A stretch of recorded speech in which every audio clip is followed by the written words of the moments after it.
Hi everyone, we are here in Cumberland Gap itself, and Mr. Beck's traveler's horn has now passed from the east into the west.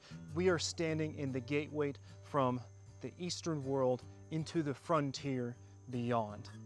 The Cumberland Gap and the trail that runs through it has served as a highway for thousands of years, from the buffalo and the deer migrating east and west of the mountains, to the Indians that frequented this part of the country, to the settlers and the hunters, the surveyors, the soldiers that walked through this gap. In 1769, the famous frontiersman Daniel Boone and his party of hunters came through the gap as well.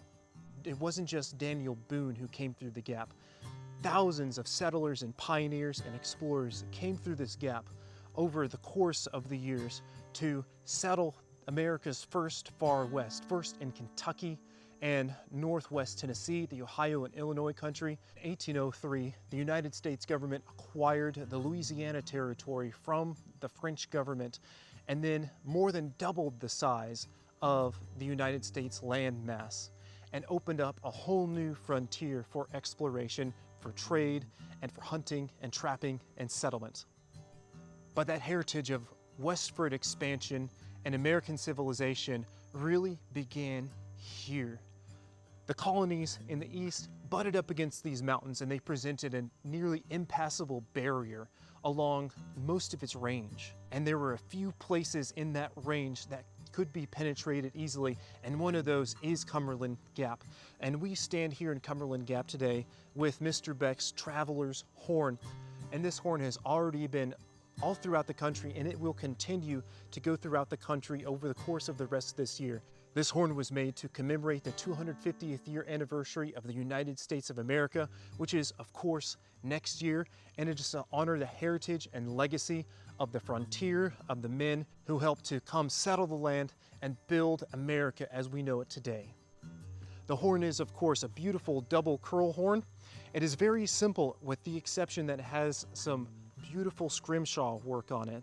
It has some floral motifs. It, of course, has the name Traveler engraved just below the plug. But my favorite thing about this horn is it has scrimshawed onto it a Pennsylvania rifle. We have Hawken Horse's famous lines of his song, Pennsylvania Long, which that song is essentially a love song to a hunter and frontier fighter's preferred weapon. The lyrics go like this: hand-forged in Lancaster, an American son of a Jaeger, hammer-forged iron German lock, set on a curly maple stalk. Every buck I aimed to shoot, you felled straight and true. I'd be dead without you, O Pennsylvania Long.